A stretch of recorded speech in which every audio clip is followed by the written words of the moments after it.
عايزين نعرف بقى ايه كلمة السر للنجاح في المنصات دي؟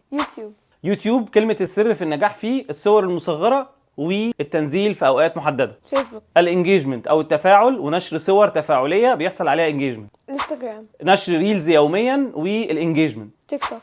النشر يوميا والستوري تيلينج. لينكد ان. نشر بوستات او نشر منشورات ليها علاقة بالانجازات وليها علاقة بالاحصائيات وليها علاقة بشغلك. سناب شات. نشر ستوريز يوميا والتفاعل معاها مع الاصدقاء عن طريق سنابس اللي الناس بتبعتها لبعضها. اكس. عن طريق الانجيجمنت التفاعل على اي تويته بتنزل من خلال الرد عليها ومن خلال عمل ريتويت للتويته دي. ايه الحاجة المشتركة اللي لازم تبقى موجودة في كل المنصات دي عشان انجح عليها؟ اهم حاجه والحاجه اللي على طول بنقولها للناس هي الكونسيستنسي او الاستمراريه، انك تستمر على كل المنصات دي، تنزل عليها يوميا او بطريقه شبه يوميه علشان المحتوى بتاعك يتشاف والالجوريزم بتاع البلاتفورم يبدا يحس ان في محتوى بينزل بطريقه منتظمه.